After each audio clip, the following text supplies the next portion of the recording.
Welcome everyone to this forum highlighting the court-appointed special advocate or CASA movement for children who've experienced abuse or neglect. My name's Josiah Brown. I'm Executive Director of CASA of Southern Connecticut. This event is being recorded. Before introducing our speakers, let me acknowledge all of you participating in the audience. From existing CASA volunteers here in Connecticut, to board members, advisors, and both national and Connecticut CASA staff. We're also expecting a number of journalists.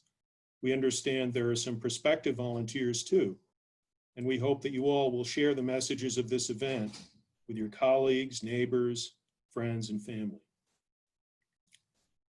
CASA of Southern Connecticut serves New Haven, Middlesex, and New London counties, but we're part of a statewide and national movement to recruit, train, and support caring, consistent adults who are appointed by judges to help determine and advance the best interests of children who come under the court's protection. Pardon me, I'm just admitting people from the waiting room. In partnership with judges, attorneys, DCF caseworkers, educators, and health professionals, and along with family members and foster families, we aim to help each child find a safe, permanent home in which to thrive. As 4 decades of results from 49 states around the country demonstrate, again, pardon, I'm just admitting people from the waiting room. In this collaborative effort, with the professionals often facing large caseloads, it's valuable to have a carefully screened, trained advocate getting to know children as individuals, helping to connect them and their families to resources in areas such as education and health, and periodically making evidence-based recommendations to judges about what's in the best interest of the child. Here in Connecticut, thanks to a 2016 law that our existing colleagues in Fairfield County helped bring about, we're now beginning to implement CASA programs to serve more of the 4,000 children who are in our state in foster care at any one time. Our speakers include one of CASA of Southern Connecticut's first volunteers, Mr. Dwayne Jackson, along with both of the program's ambassadors, Mia Ioni and Brandon Sherrod. Dwayne will discuss what motivated him to get involved with CASA, which also includes affiliated programs in the Hartford area, known as CASA of Northern Connecticut, in Fairfield County, known as Southwest Connecticut, and a statewide Connecticut CASA Association. Dwayne will touch on the training process, which is now online and via Zoom, through technical assistance from and the curriculum of National CASA.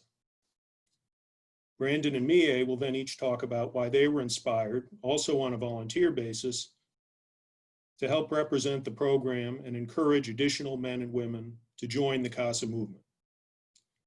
First, though, let's take a couple of minutes to view a video. Its theme, I Am for the Child, complements the title of today's event, Change a Child's Story. I am for the child who has been abused. The child who is afraid to go home. Who thinks it's her fault. Who is forced to keep a secret or else. I am for the child who has been neglected. The child who does not know where his next meal is coming from. Who must fend for herself and her little sister. Alone. The child who has never been to a doctor or a dentist. I am for the child who was taken away For her own protection. The child who is now in foster care, who does not know how long he'll be there. Or who these people are. Or if she should trust them. I am for her. The child who is in his 3rd, 4th, 5th, 6th foster home this year. The child who has attended 4 schools in 2 years. Who sits in back of yet another class surrounded by strangers. believing in his heart that no one cares. I'm for her. The child who has never been told that he is loved. that she is smart, beautiful, Talented. worthy, that she is strong, Courageous. that she is somebody. I am for her. The child who one day will turn 18 and will be surrendered to the world. I am for that child. So I am there for that child.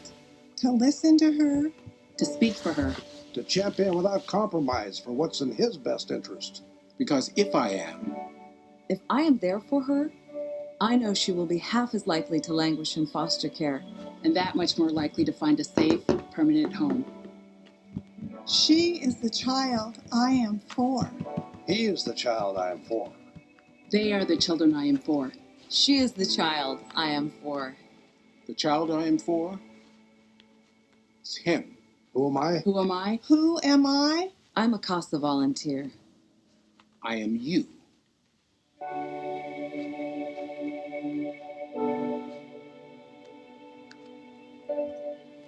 I find that video moving every time. I imagine many of you do as well. So now we're going to introduce Dwayne Jackson, who retired after an accomplished career that included leadership roles with both Mass Mutual and United Technologies. Though he still does some consulting, his retirement schedule has allowed him to give priority to causes including the Peace Corps, in which he served as a volunteer, as well as now CASA of Southern Connecticut as a resident of Meriden.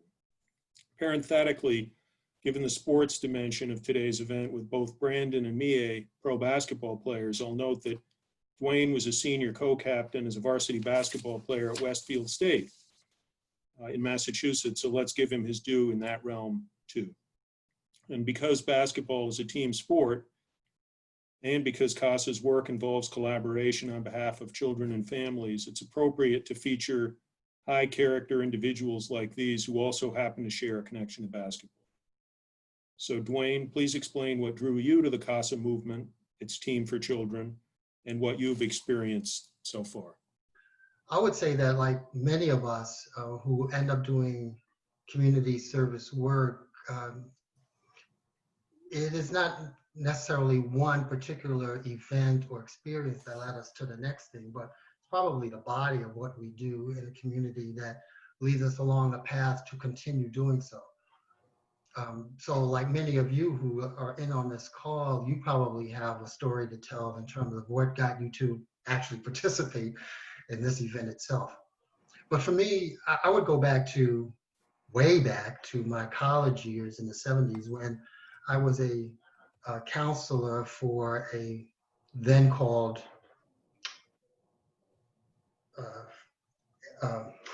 I'm forgetting the name of it, migrant education program, where I provided activities for 9 and 10-year-olds who were children of itinerant farmers. And that exposed me to the wonderful world of giving information and engaging activities with young people, which to this day, some 40 years later, I can still picture their shiny eyes as they were learning things in terms of the English language, as well as math and other kinds of things that aided them in being successful in school. Fast forwarding though, in the 30 years that I spent with Mass Mutual and United Technologies, my role for the most part was in human resources management, and it gave me a lot of insights in terms of how to be effective in interacting with people in general.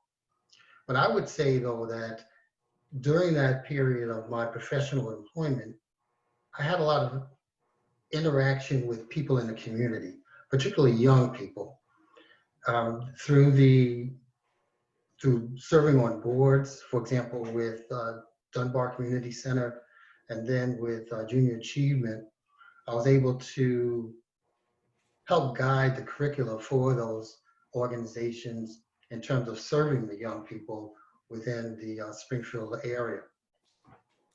Fast forwarding again, however, I would say that after retirement in 2010 and joining the Peace Corps and serving in Africa for a total of 3 years between the two stints I did there, I was able to work with young people in terms of introducing them to the protocols or the measures in which they could take to guard against HIV and malaria. that engagement with young people throughout has been very transformative for me. And it allowed me to understand the needs of young people and to really connect with them on a one-to-one basis. Since returning from the Peace Corps, I've done some work with a local agency in my town of Meriden called Meriden Children's First, helping them to improve the curriculum for the children in this community so that their learning experience might be more fulfilled.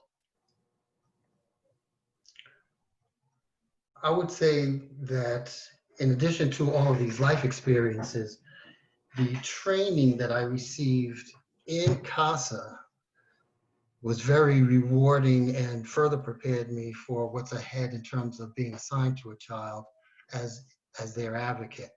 That training was very comprehensive. It involved 30 hours of a mixture of online learning as well as engaging with my cohorts of 7 or 8 people in understanding a wide range of issues relevant to being a CASA, such as juvenile law, the development stages of children throughout their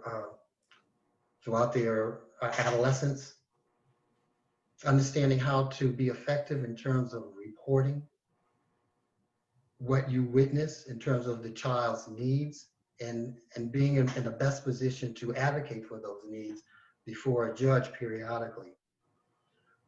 More importantly, though, the training gave me a lot of insight to others' perspectives. So we had a lot of opportunity to compare notes in terms of how we perceive things that came through, say, for our case studies. It allowed us to really open our minds not only to how we perceive a situation, but how others might also interpret the same thing that you are seeing.